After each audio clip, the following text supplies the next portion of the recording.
This is the After Party, live with Kim McAllister. Pick a couch, grab a drink, and settle into the conversation.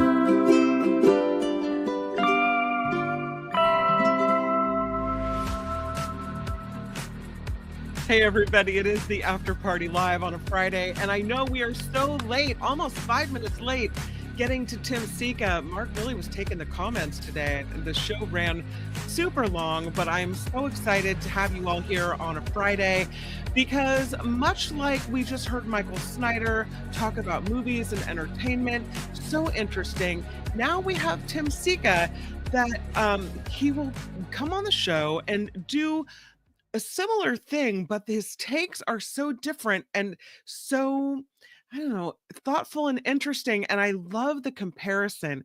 In this week's installment of At the Movies with Tim Sika, you will see that he has selected some different items to talk about.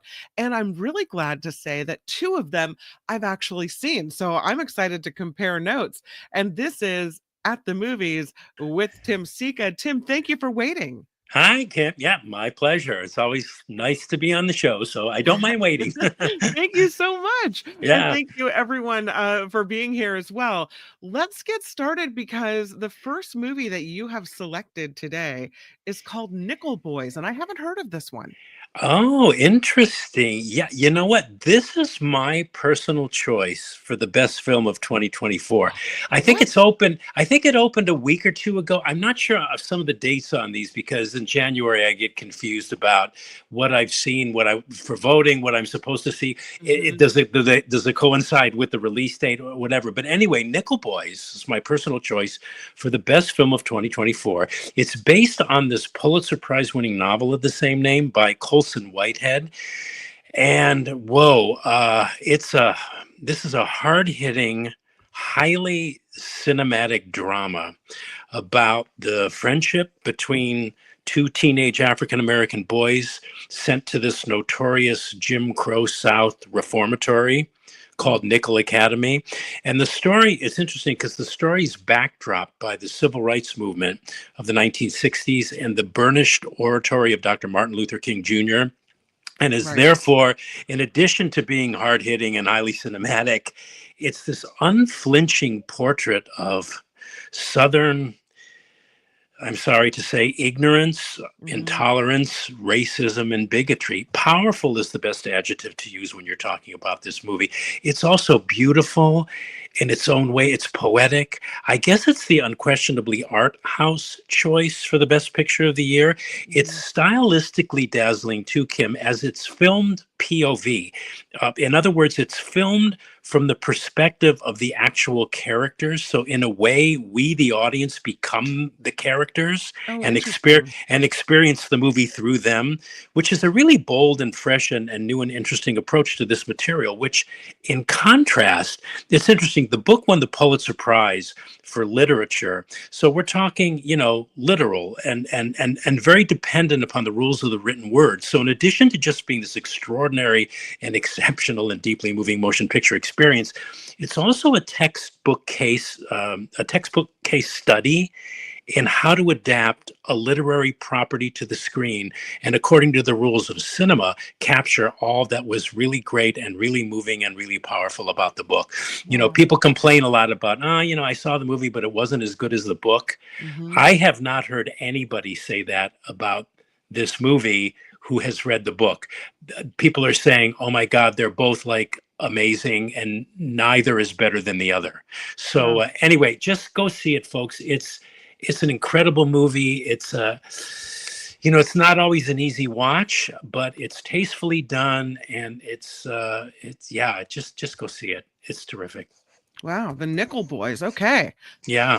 The next one you also say is one of the best films of the year, and it's called Hard Truth. Yeah, this is another fabulous film. It was my number 2 on my top 10 list this year. Hard Truths is from 81-year-old British director Mike Leigh.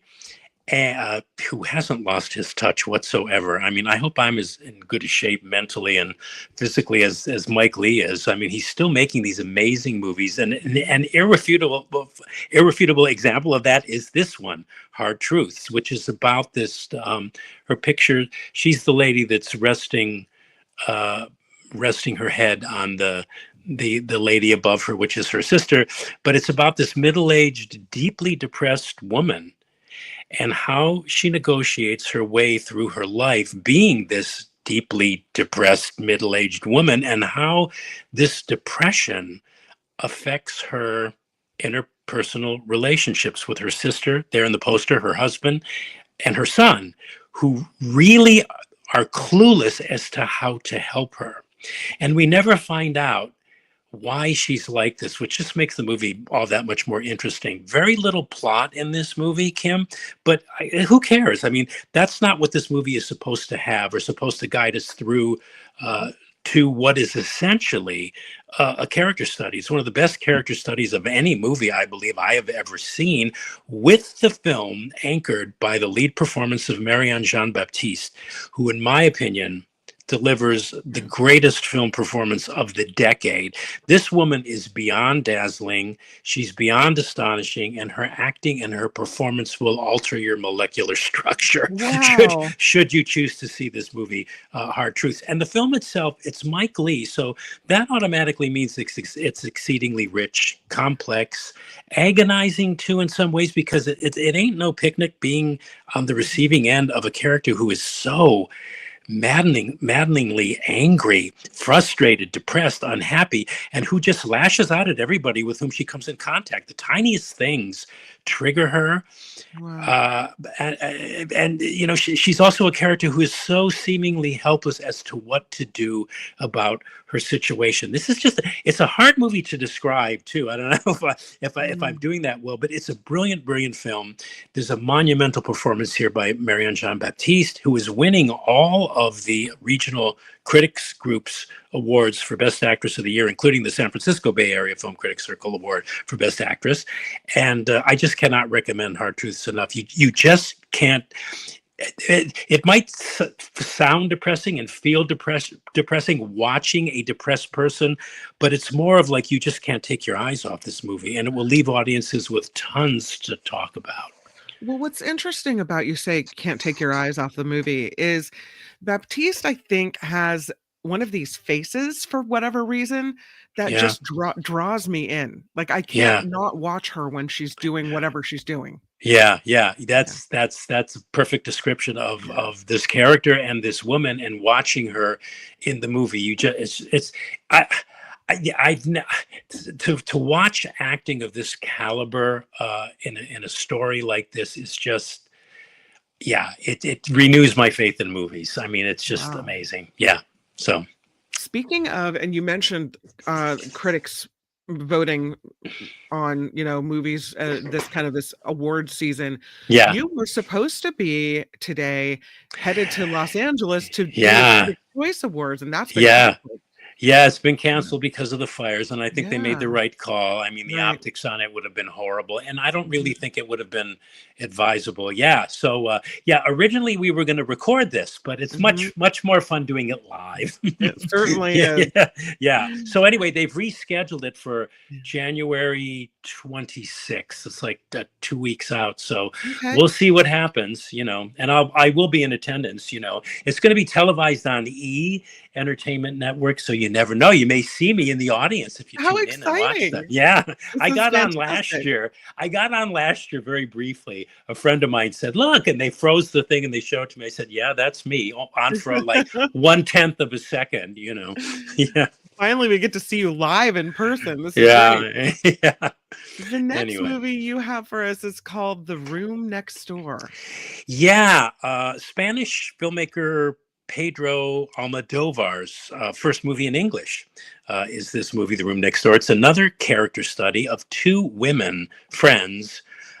One, played by Tilda Swinton, who has terminal cancer, right? And she wants to end her life. She wants to, she just doesn't want to prolong the suffering anymore. And in so doing, in so wishing to end her life, she reconnects with a childhood friend played by Julianne Moore, with whom at one time she was very, very close, but whose career, Moore plays a successful author, kept them apart, sort of necessitating each woman to go their own separate ways, as often happens in real life. But they never lost that connection.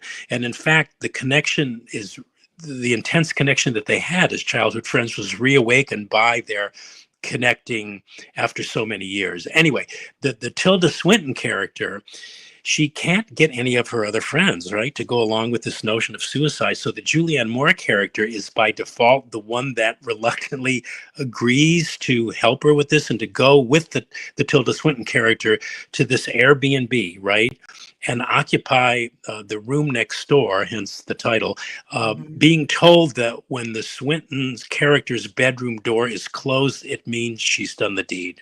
And then Moore can notify the authorities, take care of the loose ends that come with having to deal with the death of somebody, specifically the dead body, that kind of thing.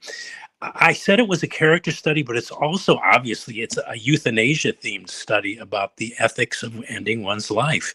It's complicated, right? It's also about platonic love and friendship, and it raises a lot of questions in all of these areas. And boy, does it ever get you to deeply ponder death and the meaning of death. So it's not depressing, but I should also mention it's a strange film. I went with it. I liked it. I'm recommending it, but it's strange in that there's a certain, I don't know, and this is very Almodovar, there's a certain heightened quality to the goings-on, and particularly the performances. The performances are excellent. I mean, these women, Julianne Moore and Tilda Swinton, they're just great actresses, both delivering very effective performances. But the performances are sort of borderline histrionic. They're not quite histrionic.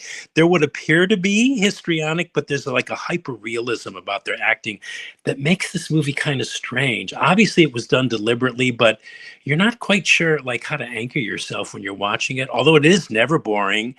And I don't think it's one of Almodovar's best films, but it's a respectable one nonetheless. And it's well worth seeing, if for nothing else, for the acting and some of the issues that it raises, about dying. I know you know this. My dad died last week. Yeah. And and it was unexpected. It just came.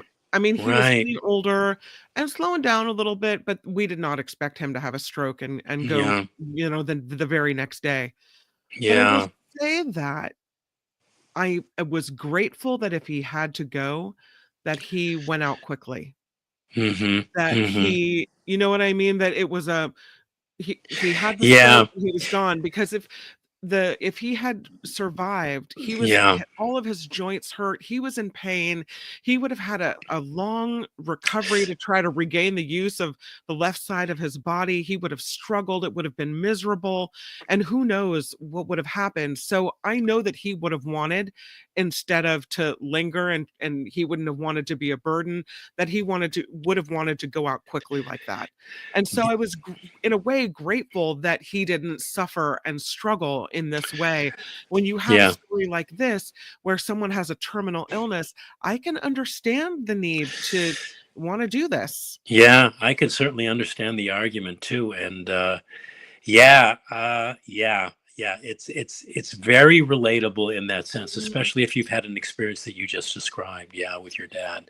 I had a friend from high school, and we reconnected on Facebook years later, and she's was this beautiful, fun, wonderful woman, and she had ovarian cancer. And she was one of the first in California to use the law that will allow you to check out, basically. And we do have that law in California. Yeah, we do. Yeah, we do. Okay, interesting. Yeah. And she was one of the first. Wow.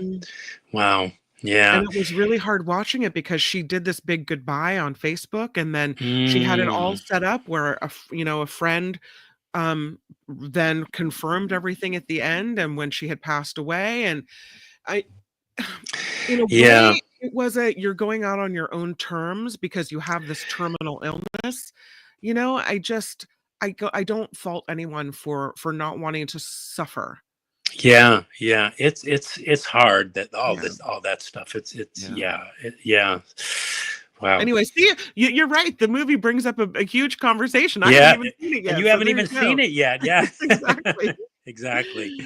Let's go to something. Is this lighter? I don't know. Wallace and Yes. Gromit, Oh vengeance yeah. most foul. Yeah, let's go to something happier here, Mhm. and really delightful. What a total delight this movie is. Full disclosure here, I am a dyed-in-the-wool Aardman fan, Aardman Animation Studios fan. Aardman is short for that, Okay. and Aardman is a British animation studio. It's based in Bristol, and it's known for films and television series made using stop motion and clay animation techniques, particularly those featured in this movie, Wallace and Gromit, Vengeance Most Foul. Wallace is this, yeah, he's to the left there on the poster. He's this eccentric inventor, right, who loves cheese way too much. And Gromit is his sort of loyal and intelligent anthropomorphic beagle who is essentially mute, but he communicates primarily through facial expressions and body language, which always makes for some very funny set pieces, sequences, and moments in the movie. Sometimes when, something happens and they cut to Gromit and he just looks and he sort of like shifts his eyes. It's hysterical. It's hilarious. Anyway, this is a sweet, charming, subtly humorous in that British sense of what is funny, in that charming and sweet Aardman way. That's what these Wallace and Gromit movies are, and this one is no exception. The plot of this one has Wallace inventing a robotic garden gnome that will take care of people's gardens, right, without them having to Nice. do any work or upkeep them There you whatsoever. go.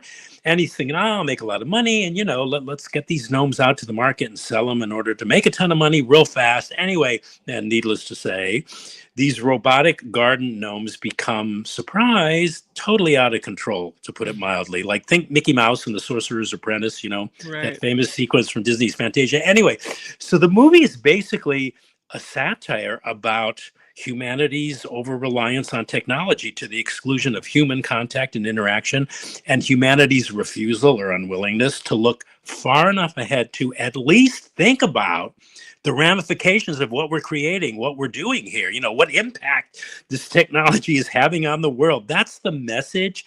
But the message is really all subservient here to what is essentially one of the best family-oriented pictures you'll see this year. I mean, this was delightful and sweet and funny. I just loved it. I love Aardman anyway, but I think watchers of the After Party will love this movie too.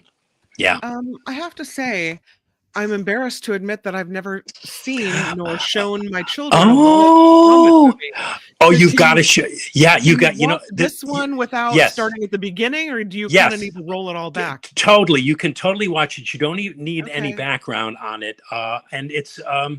I believe it's now streaming on Netflix. If it's not streaming as of today, it will be in the next few days by the Okay. earliest next week. So It it's on says, yeah, Netflix, it says folks. Yeah. January 3rd, so on the poster, so that's Oh, it's good. January. Yeah. You know what? They keep changing these dates Oh, on us. okay. God, I think I got one saying January 10th, which is today, which is why I'm Okay. talking about it today. Oh, Hey, maybe in theater. Maybe in theater. Oh, no, it says, the poster says Netflix. whatever. I don't Anyway, know. check it Look out for it on on Netflix, Netflix. folks. Yeah. Exactly. Okay. Yeah. Yeah. Okay, so I'm really excited that you're going to talk about this movie because I Oh, know I've no. seen it. I know Rhonda has seen it because we've talked about it. Rhonda's in the chat. And this movie, I saw it and I'll let you you give your take first. Wait a So, minute. I want to Triple ask A. your take. I want to ask your take first because I don't know how strongly pro or con I want to come down on this movie yet. Well, Did you like it? I don't Did want you to like? affect your Okay, review of all it. right, okay. So let me say, okay, all right. I'm going to just be whatever. I'm Mhm. not going to even. I'm not going to edit myself here. But Don't edit, just roll on. this movie. Okay, first, well, I'm giving away my hand here, but this movie made me crazy like you wouldn't believe, or maybe you would believe. Anyway, for starters, Tyler Perry is at it again. He is, if nothing, prolific as a film director. He wrote and directed this movie, The 6888, which is a World War II drama, and I have to, I gotta admit that this is probably his best movie. That's Oh, not saying very much because I'm not a Tyler no. Perry fan, but it is a Okay. movie that I'm glad I saw because I learned about this history, which is Yep. history I believe more people should know about. Mhm. But it's also a movie that's tough to recommend for a number of reasons that I'm going to get to here. And I'll try to be brief. So, okay, to the history. Fascinating and largely unknown World War II history forms the basis of this movie, the 688. And the story chronicles the 688th Central Postal Directory Battalion, which was this all black and all female battalion in World War II, nicknamed the 6888, who were tasked with this near impossible assignment of getting this massively huge backlog of mail, something like 17 million pieces, to our soldiers fighting overseas, fighting Nazi Germany. Apparently, because soldiers fighting in Europe were always moving from one place to another, they didn't always get their mail, which was essential for their morale, right? I mean, but they weren't getting their mail. It was being returned, and it just built up in warehouses in the United States, and loved ones at home were worried, of course, and sick at heart that they weren't hearing from their sons and fathers who were fighting overseas. So the movie's about how these military women, this all black female regiment, did all of that.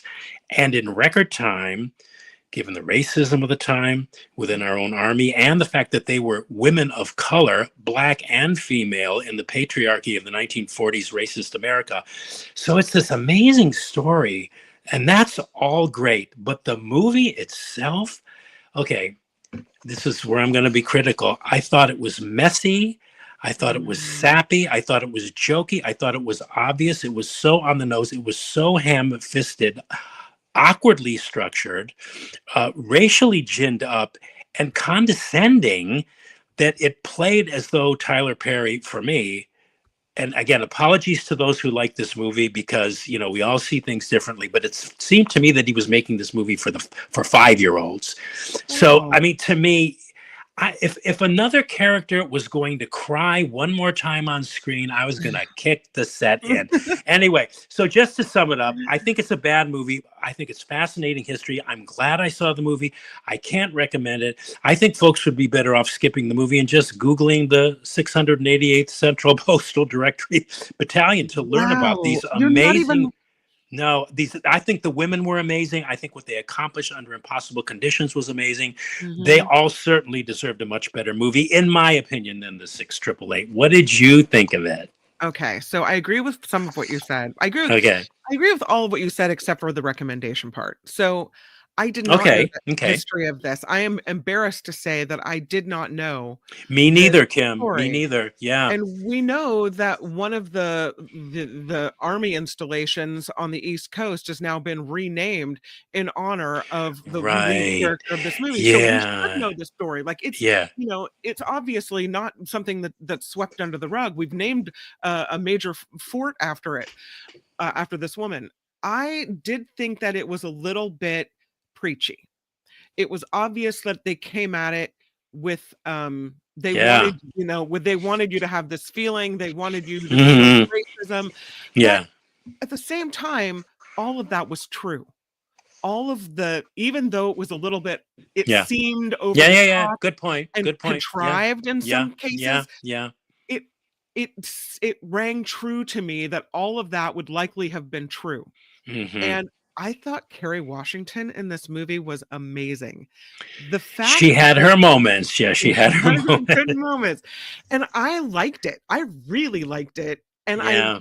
I when they got to the end of this movie, and I hope this is not a spoiler for anyone wanting to watch it, they go to the real women that were involved in this and the real stories, and Right. Right. Right. I at the end of this movie, You cried. I am weeping Yeah. in front of the TV. I am weeping because it really did, no matter how contrived and sappy maybe it Yeah. did rise the emotion to me of, the rising to success in the extreme of unfairness. Yeah. How the overcoming all of the Hmm. crap they had to deal with to still be women who got S done and to be successful at it, and then to be remembered and in doing something that was so amazing in history. So the Yeah. sappiness worked on me more than it worked on you. I'll just say that. Yeah, you know, see, this is, well, yeah, and to be fair, obviously, I mean, Tyler Perry has locked into something Hmm. in the way he makes his movies that resonates, which with a large, you know, swath of the population. So Yeah. it's just for me. I mean, I just, yeah, you make some good points. I just found it so overwrought that Yeah. I wanted to just like, okay, and I had a feeling. I mean, it's pretty clear in the movie where it's headed in terms of like, were they going to succeed or not? I don't want to spoil, Yeah. but I thought, okay, and I wanted it to be over because I felt so like I was being pandered to, and I thought, if this Hmm. movie were made by a director like Sidney Lumet or I don't know, Steven Soderbergh or any of the great filmmakers making films today, Yeah. they would have done it in a way that would have appealed more to my critical sensibilities and more to my just knowledge of film in general. And this, I uh yes, I'm sounding redundant. I've already said this. Yeah, it made me crazy. I wanted to say, if another person cries in this movie, if another character cries for whatever reason, we're being manipulated into feeling I emotion for the, know. I know, but It you had know the what? I movie can't had an help it, Kim. agenda. It had I an know. obvious agenda, and Yes, yes. I got that going in. It's not, he didn't do it in a smart way. You know, you weren't allowed to really Yeah. figure out how to feel for yourself. They told you how to feel from the beginning of the movie, but I still liked it anyway. Yeah. Well, you made a very good case for Yeah, recommending it. well, I just, you know what, I say, yeah, if you want to, yeah, just go to Wikipedia. The history on there is more interesting. some comments about this. Sea Dog says, Okay. Tim, we need more BIPOC representation in history movies. So come We on. do. We Yeah, do. And I think for that reason the film deserves to exist, right. let's say. Okay? And I'm all for like more representation. And it's a triumph of representation in Hmm. film, and there's more and more of that we're seeing, and it's great. But you know what? No. I no. I can't. I can't. I'm Yeah. sorry. I can't. But you know, listen to Kim on this one, folks. No, no, no. Yeah. Listen to you, because you are right. And I knew it when I was watching that. It's Did not you? by Yeah. any stretch of the imagination a masterpiece, right? I mean, Yeah, it I sounds don't like what know. you're saying. No, sounds like what you're saying on balance, because of the history and because you were taken in by the emotion of it all, and it got to you at Right. the end. Yeah, Yeah. that's, you know what, and Yeah. yeah, all the more power to people who got that out of the movie. I Rhonda just says she's not a Rhonda, Tyler Perry fan either, but she did think that this movie was amazing. She yeah, kind of disagreed with you in another comment. yeah, Tim Sika, not Michael Snyder. Tim Sika, she thought was mistaken you for someone else, but yeah. she says she doesn't agree with you on this one, and I think that's fair. You know, Well, you know what? I did say at the outset yeah. that, and I do believe this because I've seen Tyler Perry's other movies. I think this Mhm. is his best one. Yeah. I think he's, yeah, I think it's his best movie. But again, you know, Tammy says I've never heard of the story, the personal story she found moving. So did I. It was the personal stuff at the end where you know, you go through this, and I, you know, I yeah, was entertained and I learned. And I yeah, think the learning and then finding out at the end of all yeah, hearing these stories, that's what really moved me. So I agree. And yeah. CC says this, and this is, I think, a great comment. Why, she says, are we so late Wait, in telling heroic stories of Black women in history, hidden figures, etc.? Where yeah. have Hollywood been all of these years? And CC writes, I'm glad they're getting the exposure today. Yeah, that is a great Mhm. comment. And with Hollywood, again, you know what the bottom line is will the movie make money? And if the movie makes money, and if they think it's going to make money, they'll back it. If not, they won't. Yeah, and it's appalling that these stories are only now Right. being told. I mean, it is. It's appalling. I agree with her. Yeah. And that's kind of to your point, Sea Dog writing again. If people don't watch this movie, then movies like this won't be funded for the future because it's all about how much movie money or Yeah. watching or clicks a Yeah. movie Yeah. gets, right? Right. Yeah. And I think the movie got a limited theatrical. I think they released it to Okay. compete for the Oscars, but I don't think it's good. It's not, obviously it's not in the awards conversation at all. Um, I haven't heard it, and it's not in any of my voting thingies. Mhm. So, but I did like Kerry Washington, but I thought she would have been nominated for an Academy Award had she been directed less overwroughtly. I Yeah, guess I should I see say, your point. because she's terrific. She's terrific. There are moments. This would make a great reel for her because to me there are moments, separate moments, if you remove them from the film, that show her defiance and outrage, and yet this need she has to hold it in because she's in the military. She's got to follow orders. She Yep. can only say so much before they would court martial her. So I mean, she's brilliant in moments. So, Mhm. but Tyler Perry. Well, Okay. you are right. I see what you're So are saying. you, Kim. So are you. You're right Well, too. We're both right. it's not a movie like I feel like you are you see so many movies, and Mhm. the ones you recommend and the ones that appeal to you are really the smart movies. And this movie leads you to where they want you to go. They don't let you figure it out yourself. They Yeah, don't yeah, really let, and so I get why you didn't like it. But the fact that we learned so much about it, yeah, yeah. if you're going to compare a movie like this to Hidden Figures like Judy is, I have to say Hidden Figures really was a better movie. Yeah, yes, Yeah, absolutely. Oh yeah. And you know what was so frustrating too, Kim, watching this movie? As I was watching, I kept saying, this should have been a great movie. right. This just should have been a great movie. It had all the elements there. I mean, yeah, it should have been. And so I couldn't get out of that mindset as it kept like being so ham-fisted and pounding over and over this emotional thing that they wanted you to feel. And it's like, I thought to myself, I'm not that slow, I'm not that stupid. I don't Right. need to be like it was like they were like holding my hand and dragging me along. It's like, no, I can walk myself. And the Right. story was just ripe for greatness, and unfortunately I don't think. Totally was. Anyway, yeah, blah blah blah, here I But then I was go. thinking, with such overt racism, as I'm sure happened back then, right? Yeah. Oh, I'm sure it was worse. How did I they have a feeling it was worse, Oh, totally worse. personally. Yeah, So yeah. how do they showcase that without hitting Mm, you over the head with it? good Because good point. they Yeah. can't be mild about it. I mean, it's in your face racism. Yeah. It's something to be angry about. You feel yourself getting angry at the screen. And so how do they do that in a way that lets you feel it yourself without really hitting you in the face with it? Well, I thought Hidden Figures did it very well. Yeah, I mean, that it's that was true. an excellent picture. Yeah. Mhm. So Yeah. that's my reactive comment to your comment. Okay, All we'll move right. on. Yeah. The next one is let me go back to my pictures here. I wonder if there are posters for this one. SK13. SK13, Kubrick's Endgame. It's kind of a creepy looking poster. Yeah, well, yeah. The movie Eyes Wide Shut. You've heard of the movie Eyes Yeah. Wide Shut? Okay, the Mhm. 1999 movie, Stanley Kubrick's final film, his 13th feature film. He died a few days after its completion of a heart attack in his home in England. And Eyes Wide Shut is arguably Kubrick's most notorious and most controversial film. It's a strangely paced and weird kind of sex mystery. I so love this movie, and I've seen it more times than I can specifically recall. That's what this fascinating and pithy documentary is about: the making of Eyes Wide Shut.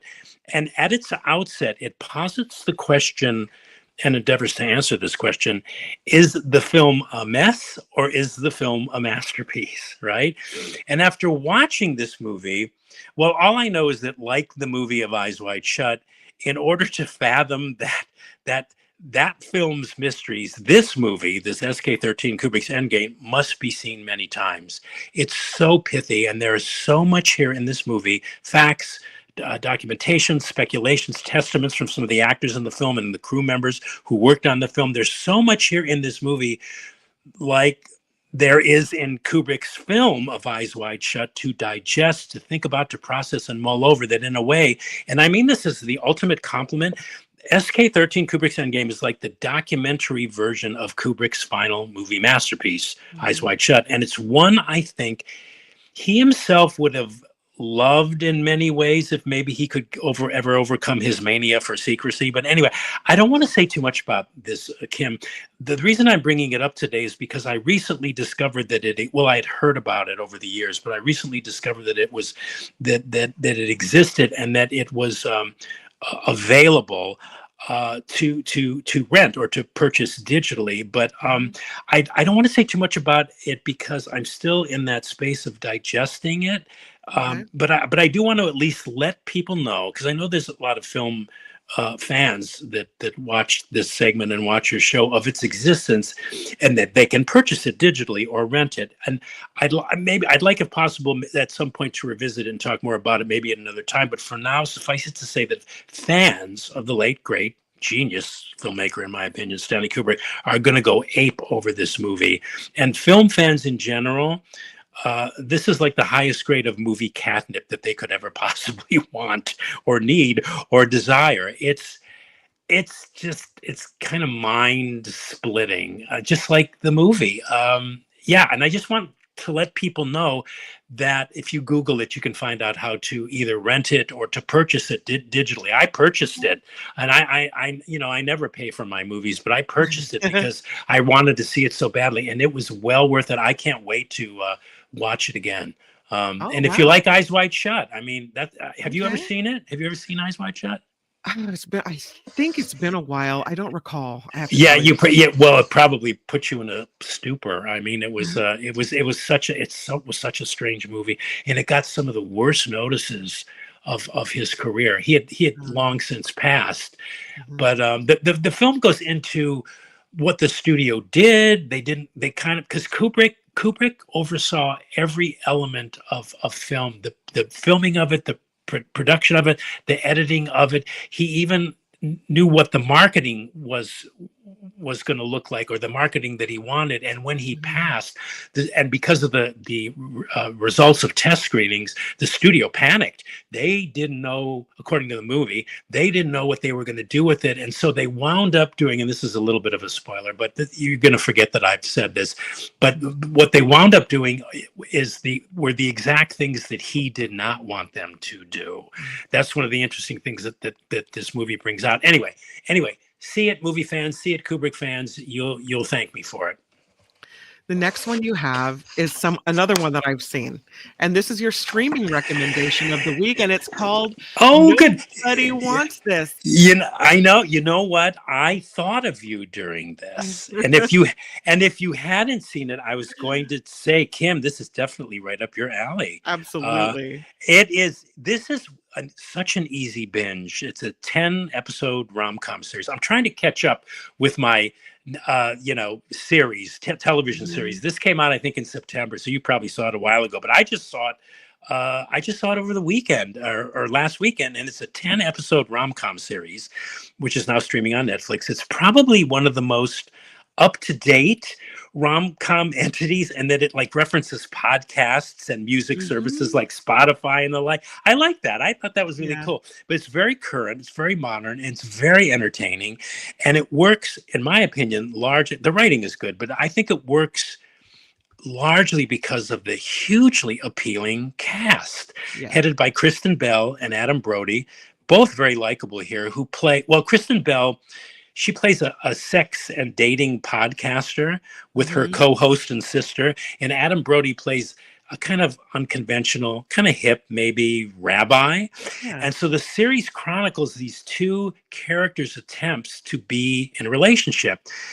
She, Shiksa, a Yiddish and implied as derogatory term for a non-Jewish woman, and he, this kind of young, sincere, kind of hot, hip rabbi, right? So all of that sets the stage for some, I think, very affectionate and funny pokings at interfaith relationships. As a rom-com, I get really cranky about rom-coms, but I liked this one. I found it to be relatable. I thought it was funny. I thought it was truthful and just pleasurable in that way that a really good rom-com makes you feel when it hits all of your sweet spots. So very, very enjoyable, recommendable. I love the title too, which is funny. Nobody wants this, which is a reference to the name of the podcast features in the story, but it also kind of describes the reactions of the respective families who find all of this mixing of religious faiths just very unnerving. So Mhm. it's good. And, I love, it was such an easy binge. It's like 10 episodes, but they're like between 22 and like 28 minutes each. So I binged it in one sitting. It was so Yeah. easy and it was so much fun. And I love the actors. And it was, what did you think of it? You liked it, obviously, I right? loved it. Yeah. I think there's some raunchy humor in it. Oh, That yeah. I'm not sure why they included all of that. Yeah. Her character is definitely very not shy when it comes to sexual No. things.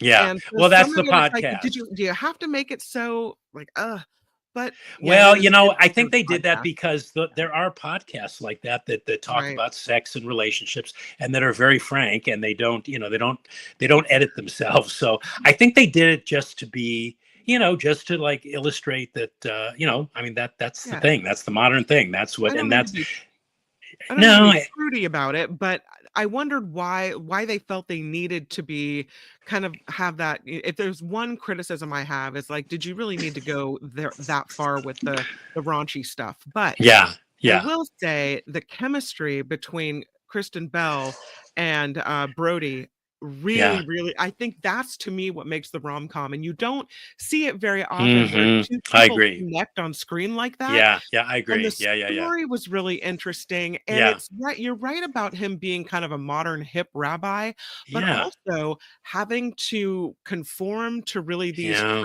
these traditional rules Yeah, about what you can and orthodox cannot rules. do. Yeah, yeah. So, I think I found that fascinating, and I'm really hoping for a season 2. Oh yeah, I hope so too. I mean, Mhm. I'd be down for it immediately. Yeah, yeah. I agree with everything you said. Yeah, it's terrific. Yeah. Yeah, I think we're talking about smart movies, the dialogue does make Yes.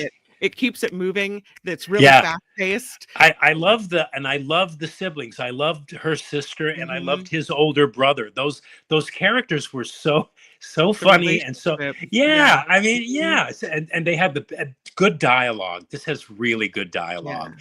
You kind of don't. I mean, I don't know if I meet many people that actually talk that way, but you kind of wish people would talk more like that way because it is absolutely. very smart and funny. Yeah. Calvin says raunchy sells, and that's the way. Yeah, Uh, true, Calvin. That's true. Raunchy does sell. So does Teacher sex. Lori says, yes, Yeah. it's necessary because it's realistic. Yeah, Mhm. yeah, yeah. CZ says, I was considering this series, but now I will definitely watch it. I'll give it the 30-minute test to hook me. Oh, you'll be pulled in from the first thing. Oh, you will. You're For in. the Yeah. first one, you'll Mhm. just you'll do this thing that I did. Okay, I'll watch another episode. Oh, I'll watch another. Oh, I'll watch Another, it, and and all of a sudden you're before you towards know it, the end it'll and be you're like, over. yep, Yeah, exactly. and you'll wish for a season 2. Yeah, yeah. Yeah, it's totally. Your classic recommendation of the week is Judgment at Nuremberg. Yeah, going back to the sober here, Mhm. this is a great movie. It's one of the great courtroom dramas Hollywood ever produced, with one of the most eye-popping casts.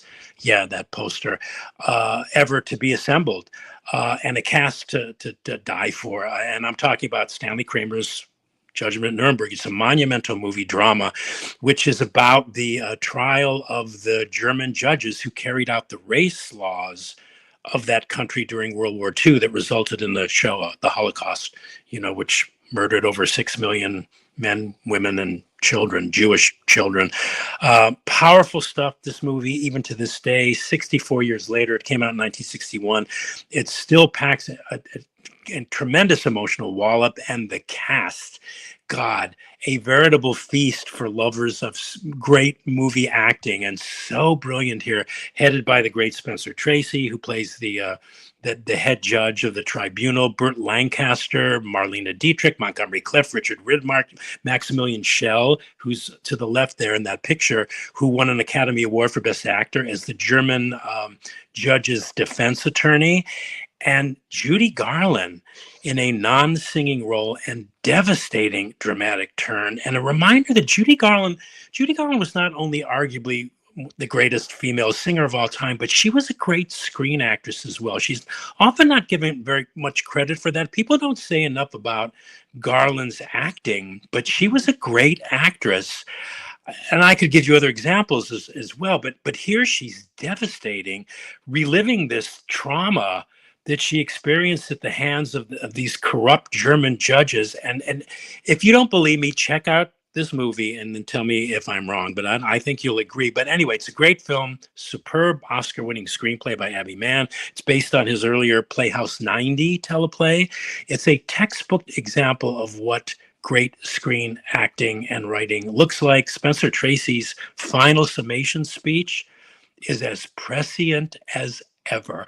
It's as though it could have been written today, and it's a warning against well, anyway, I want to say it's streaming. You can watch this. It's streaming on Pluto and Tubi, I think, for free. It's rentable on Prime, and for those who still collect physical media, there's a DVD out there and a Blu-ray of it available too. So anyway, great movie.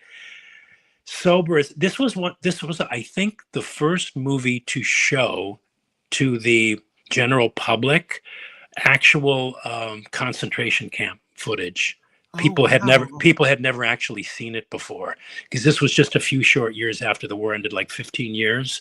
And but that footage still, I mean, watching it, I've watched it many times, but watching it today, it's still it's awful. But I can just imagine what audiences who've never seen it before, how they must have reacted to it. It's like the emotional climax, the dramatic climax of the whole trial. But anyway, it's a great movie. See it. That's my classic movie recommendation for this week. And oh my God, Kim, we have talked so long. We've talked. I know. Gosh. And I still have to do your recap, but here it is. I'll do it really, really quickly. Okay. Yeah. Okay. So you said Nickel Boys. You think it's the best film of 2024. Poetic. You love that it's filmed from the point of view of the characters. You say, just go see this incredible movie. You say it's not an easy watch, but it's really, really, really good. Yes. Hard Truth, you said it is one of the best character studies you've seen. Incredible performances, brilliant film. You recommend Hard Truths. The Room Next Door. You said it's a strange movie, but you're recommending it because of its excellent performances. It has the strange histrionic energy, but you say it is worth seeing. That is The Room Next Door. Wallace and Gromit. Vengeance Most Foul. You said this is sweet, charming, humorous, one of the best family-oriented pictures you will see this year. It is streaming on Netflix, and it is on my weekend list, thanks to you, Tim Sika. 6888. We digress. We part one companies on this one, but Tim says 6888 made him crazy. He said the history, though, people should really know about the history. He called it fascinating, messy, sappy, and obvious, and awkwardly structured. He said it's a little condescending. He thought it was a bad movie, and he cannot recommend it. Not a fan of the 6888. No. I, on the other hand, kind of liked it. SK13. This is Kubrick's Endgame. You say it's the documentary about the making of Eyes Wide Shut, that fans of Kubrick will love this. You called it movie fans catnip, that it's mind-splitting, and that you recommend SK13, Kubrick's Endgame. The streaming series of the week from Tim Sika is Nobody Wants This. It is a great series. You said it's an easy binge, very entertaining, good writing. Like it. You said it's relatable, funny, truthful, and pleasurable as well. And your classic movie recommendation of the week is Judgment at Nuremberg. You called it a textbook example of great screen acting and writing. It's streaming, you said, on Pluto and Tubi for free, and it's rentable on Prime. And that is Judgment at Nuremberg. And I don't think I've actually ever seen this movie. It is also on my list. I'm going to go back and I'm going to watch this. I think it's really important. Yeah, very important and very relevant to what's going on right now in the world, not just in this country, but in the world. Yeah. So yeah, my God, oh my God, look at this. What is this? Almost an hour. Oh my goodness. I kept you. I'm sorry, but I'm not gonna squash my Tim Sika. If you want to speak, you must speak. Well, it was a good conversation. I thought so You said some really good things about about these movies. How did we? How did I fare with Michael? Did he do any of these movies, or did we agree or disagree? I'll listen after the fact. I'll find out myself. Yeah. But yeah, Michael did some different movies today. I don't think you really overlap very much. I noticed that he reviewed movies that you had already reviewed in days past. yeah. So, See, and and that was me. That was me mhm. getting these release dates mixed up. I very early reviewed Better Man, and I very early reviewed A Complete Unknown, and and The Brutalist. I very early reviewed that too. But Yeah. anyway, so this should He did. this pretty much catches us up to date. I think what we Well, it talked was about nice today. because you guys totally reviewed different movies. He did Den of Thieves 2, Yeah, Eno. I said forget that. I'm not going to go see that anyway. He did Eno. He did Sing Sing, which you had already reviewed on this Oh, a show. long time ago. Yeah, yeah. And he did All We Imagine Is Light, which I think you'd already reviewed as well. I had also reviewed that Yeah, too. Yeah. Okay. So yeah. yeah. So it's a No, good week because we had yeah, no overlaps and good. Good. Good. interesting movies to talk about. And now we're all caught up. No matter whether you watch both shows or one or two, you know exactly what to go out there and see this weekend. Yes, and based on the conversation we had today, we should maybe sometime in the future consider doing a movie podcast. Oh, we totally should. Yeah. Although Anyway. I'm not as educated as you, and maybe sometimes, you know, I like the movies that I kind of like Yeah. some of the bubblegum movies where I Yeah. know that your taste is a little more highbrow than Yeah. mine and Yeah. artsy I than know. mine. And I kind of like more of the, like I don't mind Yeah. a Hallmark movie here and there. So Yeah, I know. you are the audience for which most movies are made. Yeah, for the audience, not for the critics. I mean, the critics are You're always going to probably be fussy. We're always going to be, yeah. So, but you anyway, probably yeah. roll your eyes at me. I would not fit in with your crowd. I know. I get it. I I don't know. know. I think you would. I think you would to a degree fit in with the crowd. Yes, I definitely think that. Anyway, I should let you go. My God, we've been talking almost an All hour, right, here and we go. At the yeah. movies with Tim Sika. Thank you, Tim. Have the Oh, best thanks, weekend. Kim. Yeah, back at you, and I'll talk to you next week. Sounds good. All Good right, night. bye. Bye-bye. At the movies with Tim Sika. And before we go, I know we're getting so late, but I can't leave you without and I know you guys have a lot of comments as well, but I can't leave you without doing our lead story of the week. And this is a story about these underwater structures that were totally unexpected and they're super mysterious. And here's how it goes, all right? So we know in the past that geoscientists have studied earthquakes and they've used that to really understand how the planet shifts and moves over time. But there are these zones where seismic waves move in different ways. And scientists say that this suggests there are structures. What kind of structures? We don't know, but they're colder. They have a different composition than the surrounding molten rocks. And it is a major mystery. And again, it's unclear what the structures are. If they were anywhere else, they could possibly be portions of tectonic plates. But we know the Pacific Ocean is one giant tectonic plate, so there should be no subduction material underneath it. Now, the researchers say they're uncertain about what kind of material these deep structures are made of and what it means for the internal structure of the planet. And here's what they say in a statement: this is our dilemma. With a new high resolution model, they say we can see such anomalies everywhere in the Earth's mantle, but we don't know exactly what they are or what material is creating the patterns that we have uncovered. This, according to Thomas Schouten. He's the first author and doctoral student at the Geological Institute of ETH Zurich. He said the presence of so many cold regions in the mantle suggests maybe they formed at different times and from different sources. So they're not just subduction plates from the last 200 million years. That these anomalies in the lower mantle of the Earth may have a variety of origins. Could be maybe an ancient silica-rich material that's been there since the formation of the mantle 4 billion years ago and has survived despite the movements in the mantle or the zones where the iron-rich rocks accumulate as a consequence of these mantle movements over billions of years. So now they're really going to jump in and research all of this. They are using just one single property of the waves, the speed of the waves, to figure out really what goes on beneath the ocean and beneath our feet as well, whether it's the ocean or not. They say they have to calculate the different material parameters that could generate the observed speeds of the different wave types. And they have to dive deeper into the material properties behind the wave speed. The paper is published in the journal Scientific Reports.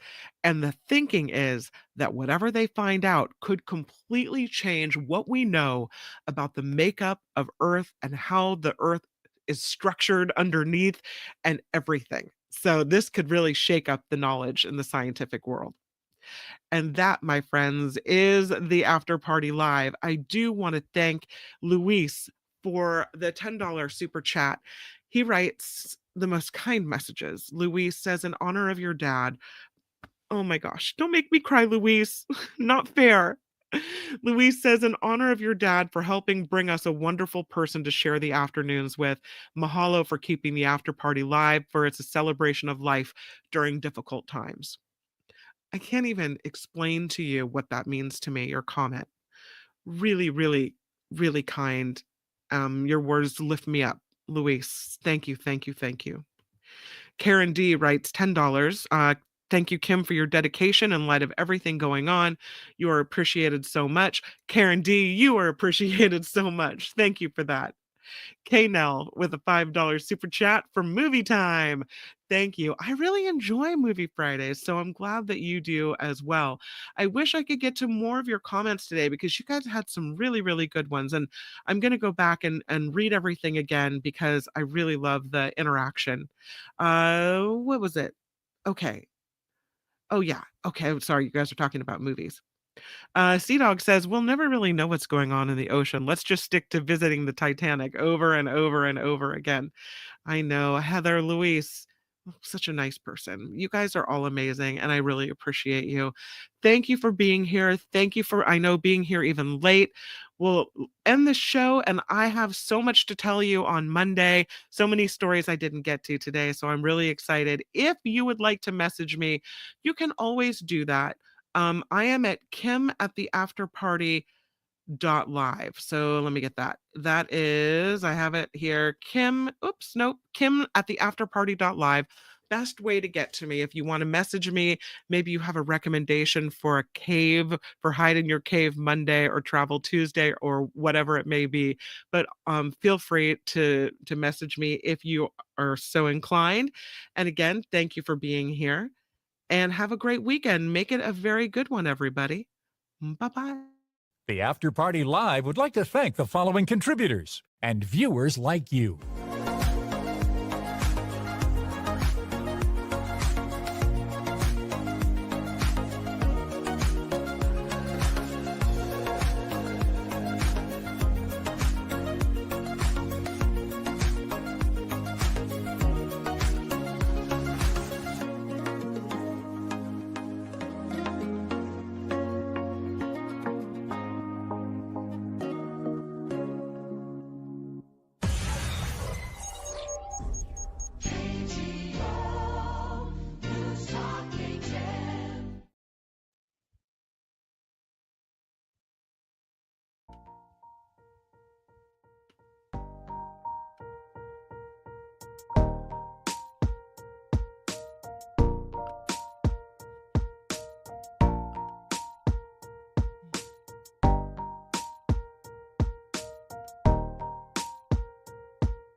Thank you, Lori.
It was a good one, actually, Cameo.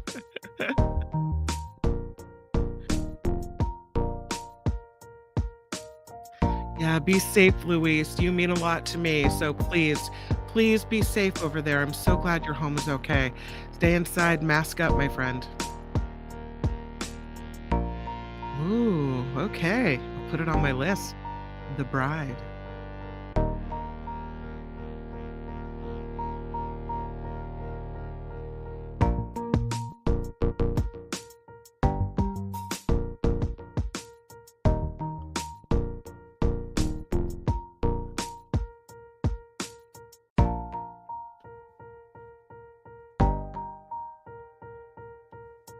Now we gotta watch it, Cece.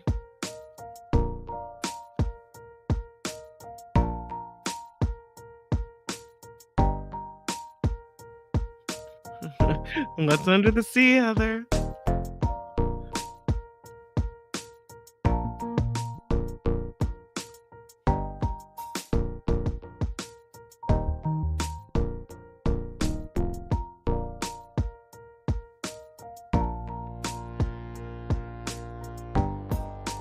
I'll take it. Thanks, Rev.